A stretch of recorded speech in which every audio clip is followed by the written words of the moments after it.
Hello दोस्तों, नमस्कार। स्वागत है आपका अपने प्लेटफॉर्म टीचिंग जंक्शन पे। दोस्तों, आज हम केवीएस और एनवीएस इन दोनों की वैकेंसी आ चुकी है, लगभग आने को है और यहाँ पर रिक्रूटमेंट रूल आ चुके हैं। तो आइए हम आज समझेंगे कि केंद्रीय विद्यालय के एग्जाम पैटर्न क्या है, जैसे 2022 में वैकेंसी आई थी, और उसके पैटर्न के थ्रू हम देखेंगे उसका सिलेबस क्या है, आपको तैयारी कैसे करनी चाहिए, क्या रणनीति होनी चाहिए, क्या आप रणनीति बनाए, स्ट्रैटेजी बनाए जिसे आप केंद्रीय विद्यालय में कंप्लीटली सिलेक्शन ले सके। तो इसी को लेकर आज की ये क्लास रहेगी। आप जरूर देखिए, वीडियो के लास्ट तक बने रहिए। हमने यहाँ पर क्या देखा है कि जो परीक्षा पैटर्न में बदलाव है, क्या बदलाव होने की भी पॉसिबिलिटी है या नहीं। देखिए, लास्ट ईयर जब 2022 में वैकेंसी आई थी तो अचानक इसके सिलेबस और पैटर्न में बदलाव कर दिए गए थे, लेकिन पूरी उम्मीद है कुछ खास बड़े चेंजेस तो देखने को नहीं मिलेंगे। जो देखिए मूल सब्जेक्ट्स है यार, जो बेसिक सब्जेक्ट्स है उनको तो आपको पढ़ना है, वो चाहे आपका हिंदी हो, इंग्लिश हो, मैथ्स हो, ईवीएस हो, या बेसिक जीके जीएस हो, या बेसिक कंप्यूटर भी हो, वो सारी चीजें आपको पढ़नी है। बस उनका सीक्वेंस बदल सकता है, थोड़े पैटर्न में चेंज आ सकता है, बट सिलेबस सेम ही रहेगा। तो चलिए हम देखते हैं एग्जाम पैटर्न के बारे में, कंप्लीट जानकारी को जानने का प्रयास करेंगे। जुड़े रहिए इस प्लेटफॉर्म के साथ और शेयर करिए अपने सभी दोस्तों को। आइए इसके हम पैटर्न को देख लेते हैं, पैटर्न को समझने का प्रयास करते हैं, आखिर इसका पैटर्न है क्या। ठीक है भाई, चलो। पैटर्न आप देख सकते हो, scheme of exam for direct recruitment of PRT. तो पीआरटी टीचर की वैकेंसी के लिए आपको क्या क्या पैटर्न देखने को मिलते हैं, किस प्रकार से आपका एग्जाम होगा, पैटर्न क्या है, आइए समझने का प्रयास करें।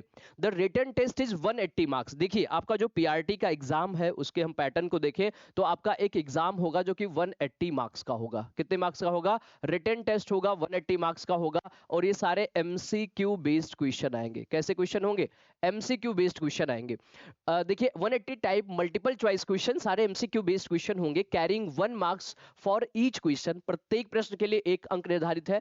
देखिए, अभी तक नेगेटिव मार्किंग नहीं थी। The duration of written test will be 180 minutes, 180 marks का होगा, और टाइम ड्यूरेशन 3 आवर्स का होगा, 180 मिनट के आपके लिए रहेंगे। ठीक है भाई, without any time limit for the each part individual. तो इसी प्रकार से ईच पार्ट इंडिविजुअल को ना रखते हुए कोई टाइम लिमिट नहीं है, जैसा कि डी ट्रिपल एस बी में था कि एक सेक्शन आपको इतने टाइम ड्यूरेशन में करना है, ऐसा कुछ भी नहीं है। यहां पर आपको 180 क्वेश्चन 180 मिनट समय मिलेगा और अच्छे से आप पेपर को सॉल्व करेंगे। अब आइए देखते हैं कि पार्ट क्या क्या है, पूछे क्या क्या जाते हैं। आइए देखते हैं section name, nature of question कैसे पूछा जाएगा। हम प्रश्नों को देखें तो जो पहला पार्ट है, पार्ट ए, जिसे आप कहते हो प्रोफिशिएंसी इन लैंग्वेजेस, भाषा में दक्षता, जहां 20 अंक के 20 मार्क्स के प्रश्न पूछे जाएंगे लैंग्वेज को लेकर। जैसे जनरल इंग्लिश पूछा जाएगा 10 क्वेश्चन।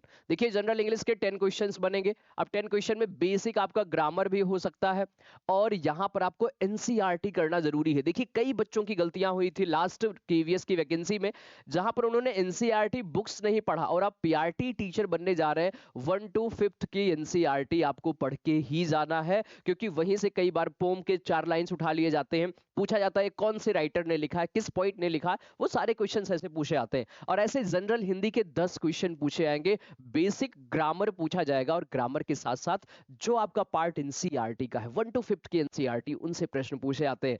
तो एनसीईआरटी को हम इग्नोर नहीं कर सकते, एनसीईआरटी को हम लेकर चलेंगे। आइए बढ़ते हैं अगले। तो हमने देख लिया लैंग्वेज का सेक्शन। अब देखेंगे पार्ट सेकंड। पार्ट सेकंड जो कि क्लियर बात है, यहां पर आपको जनरल अवेयरनेस, जीके जिसे आप कहते हो, जनरल अवेयरनेस का सेक्शन पूछा जाएगा। जनरल अवेयरनेस है, रीजनिंग है, रीजनिंग के 5 क्वेश्चंस आते हैं, एंड कंप्यूटर के भी क्वेश्चंस आते हैं। तो आइए समझते हैं कि कितने कितने क्वेश्चंस आएंगे। General awareness and current affair के 10 क्वेश्चंस, 10 क्वेश्चन का वेटेज है। ठीक है, रीजनिंग के 5 क्वेश्चन आएंगे, और आपके कंप्यूटर के भी 5 क्वेश्चन आएंगे। तो आप यहां देख सकते हो 20 क्वेश्चन आपका सेकंड पोर्शन का रहा, 20 क्वेश्चन आपका लैंग्वेज का रहा, तो 40 क्वेश्चन हो गए। ऐसे 180 प्रश्न होंगे, 180 क्वेश्चन होंगे। अब आइए देखते हैं जो सबसे बड़ा सेक्शन केवीएस में कवर करता है, और जहां से खूब प्रश्न पूछे आते हैं, खूब क्वेश्चंस बनेंगे। जब आपका इंटरव्यू होगा वहां भी क्वेश्चन आपको देखने को मिलेंगे, और ये पूरा सेक्शन 60 मार्क्स का मैं आपको कराने वाला हूं। जल्द ही आपकी क्लासेस हम शुरू करने वाले हैं, राइट। आइए देखेंगे पार्ट थर्ड, जिसे कहोगे perspective on education and leadership. Perspective on education and leadership, जिसे आप कहते हो शैक्षिक गतिविधियां और नेतृत्व शैली जो एक शिक्षक में होती है। The role of the teacher, तो teacher, the role of the teacher as a leader, है ना, as a mentor, as a friend, ऐसे कई सारे रोल्स हैं टीचर्स के, उन पर बेस्ड क्वेश्चन आपसे पूछा जाता है। तो पहली टॉपिक देखो, 60 मार्क्स का वेटेज रखता है ये। आपने देखा 20 मार्क्स का आपका लैंग्वेज हो गया, 20 मार्क्स का आपका बेसिक रीजनिंग, जीके जीएस, और क्या हो गई उसमें कंप्यूटर भी शामिल है। लेकिन 60 मार्क्स का आपका पूछा जाएगा pedagogy, teaching aptitude, learner learnings के कॉन्सेप्ट्स, और इसमें एजुकेशन एंड लीडरशिप के क्वेश्चन दिखेंगे। अंडरस्टैंडिंग द लर्नर 15 क्वेश्चन आएगा पहले यूनिट से, अंडरस्टैंडिंग द लर्नर, ठीक है। फिर अंडरस्टैंडिंग टीचिंग लर्निंग प्रोसेस, शिक्षण अधिगम, शिक्षण प्रक्रियाएं, शिक्षण अधिगम प्रक्रियाएं, टीचिंग लर्निंग प्रोसेसेस, इससे 15 क्वेश्चन है। फिर आपका creative conducive learning environment 10 question होंगे। क्रिएटिव कंड्यूसिव लर्निंग एनवायरनमेंट, जब बच्चों को सिखाते समय हम कैसा एनवायरनमेंट क्रिएट करें जहां बच्चा बेहतर तरीके से सीख पाए। Next is school organisation and leadership, देखो ये बड़ा इंपॉर्टेंट टॉपिक है, स्कूल ऑर्गेनाइजेशन एंड लीडरशिप, इसी को कहते हैं स्कूल मैनेजमेंट, है ना। शैक्षिक प्रबंधन, स्कूल मैनेजमेंट कमेटी, शैक्षिक प्रबंधन, PTA parents teacher association, parents teacher meeting, ऐसे कई सारे क्वेश्चंस बनते हैं।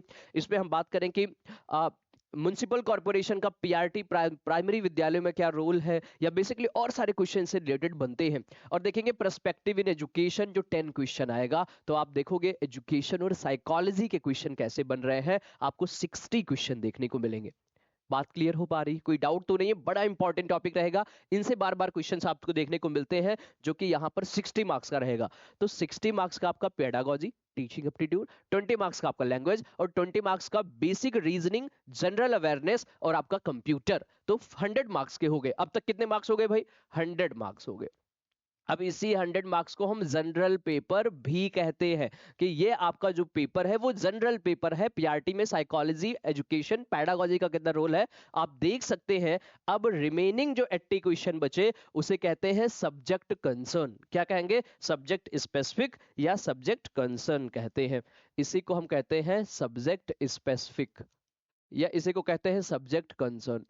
मतलब स्पेसिफिक सब्जेक्ट आपसे पूछा जाएगा, विषय पूछे जाएंगे। अगर आप पीआरटी टीचर बनने जा रहे हैं तो आपको पता होना चाहिए पीआरटी में क्या होती है, लैंग्वेज, हिंदी और इंग्लिश से क्वेश्चन पूछा जाएगा, लैंग्वेज वाला सेक्शन है। और आपका मैथ्स एंड ईवीएस है, क्या हो जाएगा भाई? Maths and EVS. तो आपको पता है ईच सेक्शन हैव 20 क्वेश्चन और ईच क्वेश्चन कंटेन 1 मार्क्स, तो 80 क्वेश्चन 80 मार्क्स का रिमेनिंग पूछा जाएगा। 180 नंबर का प्रश्न पत्र है, क्वेश्चन पेपर है, 180 मार्क्स के होंगे।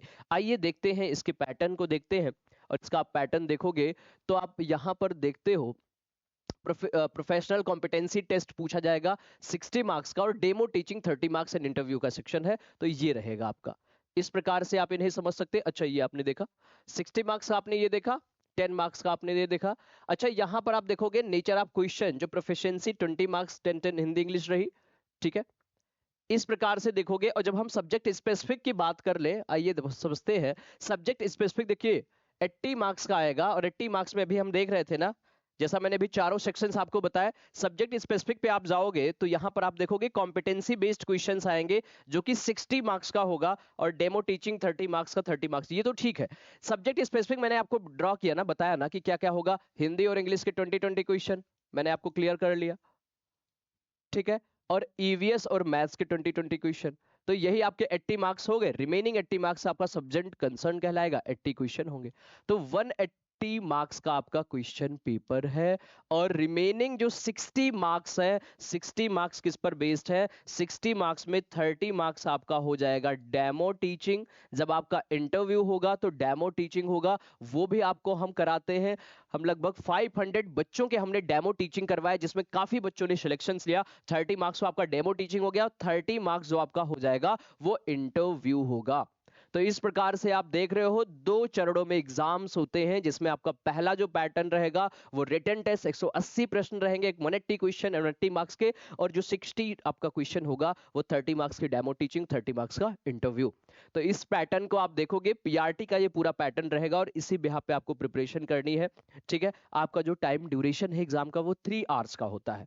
तो इस प्रकार से आप पूरे पैटर्न को आपने समझ लिया कि क्वेश्चन कैसे पूछे आते हैं और क्या क्या पैटर्न रहेगा। नोट यहाँ पे है the weightage of written test and professional competency, जैसे आप डेमो टीचिंग कहोगे, इंटरव्यू कहोगे, वो 15 यहाँ पर 15 डेमो टीचिंग और 15 interview will be 70-30 final merit list will be based on the performance of the candidate। यहाँ पर जो रेशियो लिया जाएगा रिटन टेस्ट, जब आप रिटन टेस्ट देखोगे तो रिटन टेस्ट का जो आपका मार्क्स है उसका 70% वेटेज होगा, है ना। और जबकि हम डेमो टीचिंग की बात करें, इंटरव्यू की बात करें, डेमो टीचिंग और इंटरव्यू इंक्लूडेड है, और इसका 30% का वेटेज होगा। तो टोटल वेटेज आपका 100% है, जिसमें 70% रिटन टेस्ट, 30% आपकी डेमो टीचिंग। ये देखेंगे आप 70-30 ratio, final merit list will be released या based on the performance of the candidate in written test and professional competency test taken together.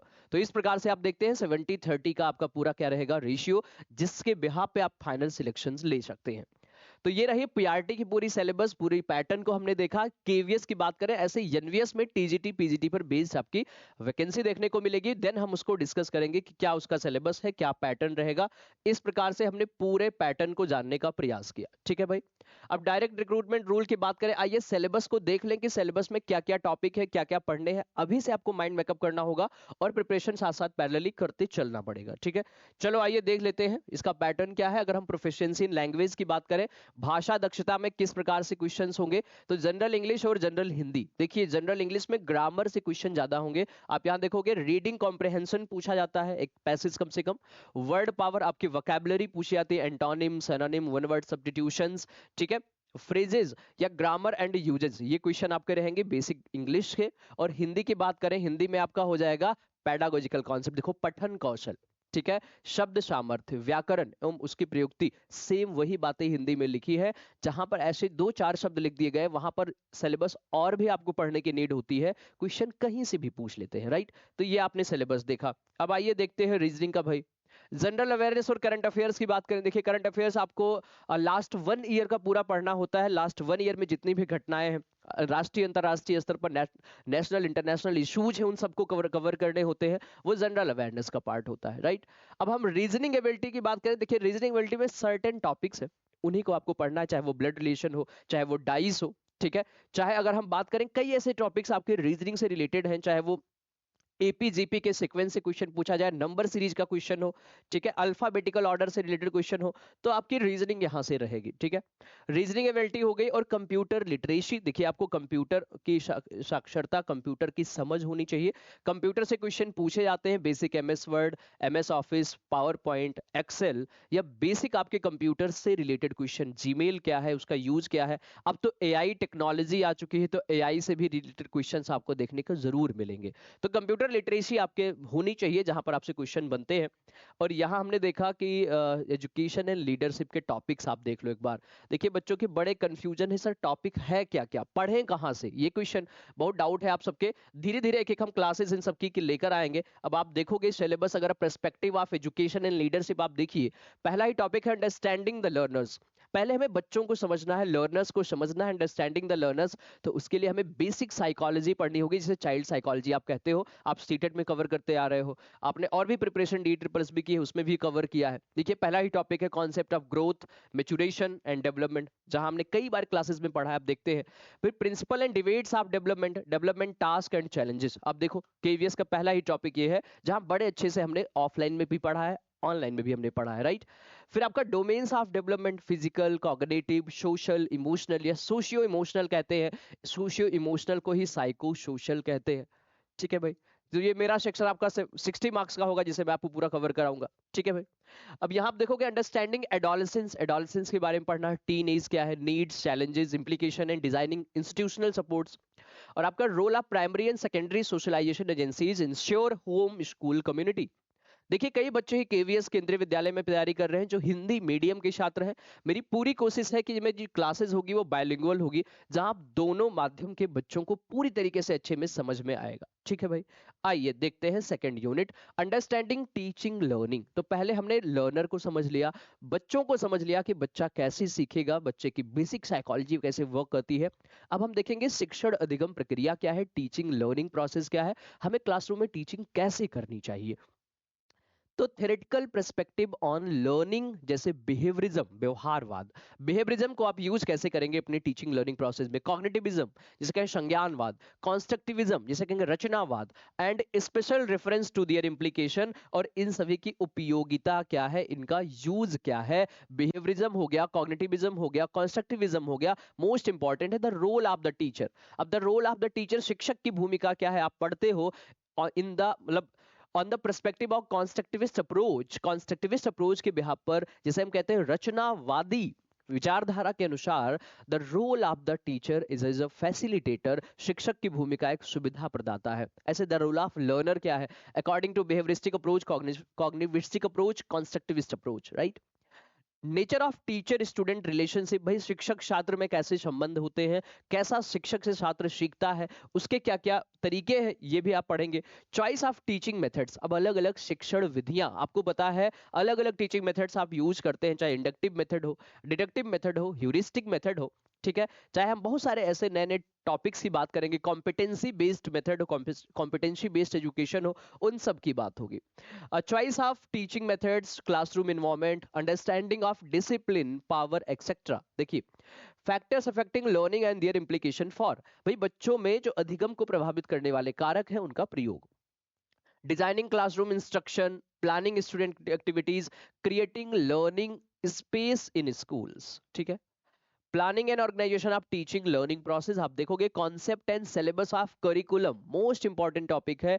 हम लोग पूरी क्लासेस में DEEE और KVS सब में कराते हैं कि करिकुलम क्या है, को करिकुलर एक्टिविटीज क्या है, ओवर्ट एंड हिडन करिकुलम क्या है, ओवर्ट एंड कोवर्ट क्या होता है, ये सारी चीजें पढ़ेंगे, मोस्ट इंपॉर्टेंट रहेगा। और ये सबसे ज्यादा मोस्ट इंपॉर्टेंट FLN जो NEP की पॉलिसी है, foundation of literacy and numeracy, ये टॉपिक हम पढ़ेंगे, इंपॉर्टेंट रहेगा। और इसके बाद इसी में आ जाता है आपका early childhood care education, ECCE जिसे कहते हो, मोस्ट इंपॉर्टेंट रहेगी, ठीक है। फिर कॉम्पिटेंसी बेस्ड एजुकेशन, जैसा मैं अभी कह रहा था आपसे कि competency based education most important है, जहां से आपसे प्रश्न खूब पूछे आते हैं। CBE based education, competency based education या एक्सपीरियंशियल लर्निंग, यहां से क्वेश्चन बनेगा। Instructional plan, year plan, unit plan, lesson plan, जब आप टीचिंग करते हो तो आप प्लान बनाते हो, लेसन प्लान बनाते हो, फिर यूनिट प्लान बनाते हो, फिर ईयर प्लान बनाते हो, उन सब के कॉन्सेप्ट्स भी हम पढ़ेंगे। Instructional material and resources, teaching करते समय कौन कौन से रिसोर्स का आप यूज कर रहे हो, वो मोस्ट इंपॉर्टेंट टॉपिक रहेगा।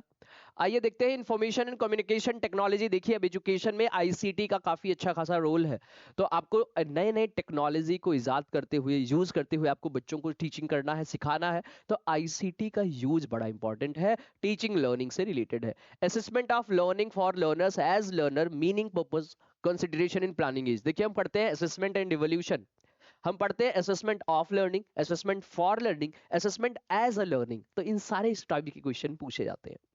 फिर आपका नेक्स्ट है enhancing teaching learning processes, classroom observation, feedback, reflection, dialogues as a means of constructivist teaching. देखिए, जो सबसे बेहतर अप्रोच है टीचिंग का, वो है कॉन्स्ट्रक्टिविस्ट अप्रोच। कौन सा अप्रोच है भाई? कॉन्स्ट्रक्टिविस्ट अप्रोच है क्लासरूम टीचिंग। आपसे पूछी है कि एक शिक्षक के लिए सबसे अच्छी क्लासरूम कौन सी होगी, किस प्रकार के थ्योरी को, किस प्रकार के साइकोलॉजिकल थ्योरी का वो यूज करेगा अपनी क्लासरूम में, तो वो कॉन्स्ट्रक्टिविस्ट अप्रोच को फॉलो करेगा अपने क्लास में बच्चों को सिखाने के लिए। तो ये मोस्ट इंपॉर्टेंट वाद है, जिसे आप इज्म कहोगे, जैसे बिहेवियरिज्म है, कॉन्स्ट्रक्टिविज्म है, ठीक है, कॉग्निटिविज्म है, तो कॉन्स्ट्रक्टिविज्म जो अप्रोच है, ये क्लासरूम टीचिंग के लिए सबसे बेहतर अप्रोच माना जाता है, राइट। फिर नेक्स्ट आपका है क्रिएटिंग कंड्यूसिव लर्निंग एनवायरनमेंट, बच्चों के लिए एक ऐसा एनवायरनमेंट क्रिएट करना जहां बच्चा बेहतर तरीके से सीख पाए, ठीक है भाई। तो क्रिएटिव कंड्यूसिव लर्निंग एनवायरनमेंट में द कॉन्सेप्ट ऑफ डाइवर्सिटी, विविधता की समझ, डिसेबिलिटी, इंक्लूसिव एजुकेशन या इंक्लूजन जिसे आप कहते हो, right. Implication of disability as a social construct, भाई जहां हम समाज के द्वारा ये ना बताएं कि ये ना बनाएं कि ये विकलांगता क्या है। देखो, जो डिसेबिलिटी है वो बायोलॉजिकल है, तो उसको उसी तरीके से रखा जाए, उसे एजुकेशन में हम जिस प्रकार से पॉइंट आउट ना करें। Types of disabilities, their identification and intervention, तो ये मोस्ट इंपॉर्टेंट टॉपिक सारे रहेंगे, ठीक है भाई। तो मोस्ट इंपॉर्टेंट टॉपिक रहेगा और इन सारे से क्वेश्चंस आपसे बनते, ये आप देख लो। देखिए, जिनको भी प्रॉपर पूरा सिलेबस चाहिए, वो इस वीडियो के नीचे दिए गए डिस्क्रिप्शन लिंक्स में दिया गया आपको टेलीग्राम का चैनल, वहां आप जो जरूर ज्वाइन करिए, वहीं से आप इसे ज्वाइन कर सकते हैं, आपको PDF मिल जाएगी। आइए देखते हैं स्कूल ऑफ, देखो concept of school mental health, बड़ा इंपॉर्टेंट टॉपिक है ये। स्कूल मेंटल हेल्थ में बच्चों के मेंटल हेल्थ को लेकर के आपके क्वेश्चंस बनते हैं, जो कि मोस्ट इंपॉर्टेंट है। आप जानते हैं कोविड के बाद मेंटल हेल्थ इश्यूज कितने ज्यादा कॉमन या बढ़े हैं, उनको लेकर के हमें ओवरकम कैसे करना है। नेक्स्ट आपकी यूनिट है स्कूल ऑर्गेनाइजेशन एंड लीडरशिप, जिसे आप कहते हो स्कूल मैनेजमेंट का पार्ट, कि स्कूल मैनेजमेंट को एक टीचर कैसे हैंडल करता है, या पेरेंट्स टीचर का कोऑर्डिनेशन कैसे होता है बच्चों के एजुकेशन के लिए, बच्चों में लर्निंग के लिए, उसी से रिलेटेड आपका ये टॉपिक रहेगा। पर्सपेक्टिव इन एजुकेशन, अब एजुकेशन हम देखेंगे कि एजुकेशन मोस्ट इंपॉर्टेंट है, जहां हम ये देखेंगे कि एजुकेशन में एनईपी से क्वेश्चन भर भर के पूछे जाएंगे आपके एग्जाम में। लास्ट टाइम पूछा गया था भाई, लास्ट टाइम तो एनईपी का फुल फॉर्म पूछ लिया गया था, अब आप सोच लीजिए एनईपी से क्वेश्चन पूछा जाएगा। आपके क्वेश्चंस बनेंगे role of school achieving aims of education, आपके बनेंगे एनसीएफ 2005 से क्वेश्चन बनेगा, आरटी 2009 से क्वेश्चन बनेगा, इन सब से क्वेश्चंस पूछे जा रहे हैं भाई। मोस्ट इंपॉर्टेंट टॉपिक रहेगा, एक बार पूरे सिलेबस को आप देखो। यहाँ पे है right of children to free and compulsory education act 2009, RT 2009 से क्वेश्चन होगा, चाइल्ड राइट से क्वेश्चन पूछे जाएंगे। ठीक है भाई, सारे टॉपिक्स रहेंगे यहाँ इंपॉर्टेंट। आइए बढ़ते हैं, और यहाँ पर आपका होगा सब्जेक्ट स्पेसिफिक, जो हमने कहा कि 2020 ईच सेक्शन के हिंदी, इंग्लिश, मैथ्स, रीजनिंग। क्या होगा? हिंदी, इंग्लिश, सॉरी मैथ्स और ईवीएस, रीजनिंग नहीं भाई, मैथ्स और ईवीएस। ठीक है, ईच सेक्शन हैज 20 क्वेश्चन। ठीक है, तो 80 मार्क्स का ये हो गया, 100 मार्क्स का वो पूरा टॉपिक, 80 मार्क्स का ये, 180 मार्क्स का आपका पूरा क्वेश्चन पेपर रहेगा। ये पूरे सिलेबस को हमने डिस्कस किया 70-30 के रेशियो में, आपका वेटेज रहेगा जो एग्जाम में आपको सीधे हेल्प करेगी, और यहां से आप फाइनल सिलेक्शन ले सकते हैं। तो आज की क्लास कैसी लगी आप हमें कमेंट्स करके बताइए। पूरे सिलेबस को हमने क्या किया है, अच्छे से एनालाइज किया है, सिलेबस को जानने का प्रयास किया है कि कैसे आपके एग्जाम में क्वेश्चन पूछे जाएंगे, पूरा पैटर्न क्या है, पूरी चीजें हमने जानने की पूरी कोशिश करी है। अगर आपको ये पीडीएफ चाहिए तो वीडियो के नीचे डिस्क्रिप्शन लिंक में आपको टेलीग्राम का चैनल दिया जाएगा, वहां आप ज्वाइन कर ले और वहां से आपको ये पीडीएफ मिल जाएगी।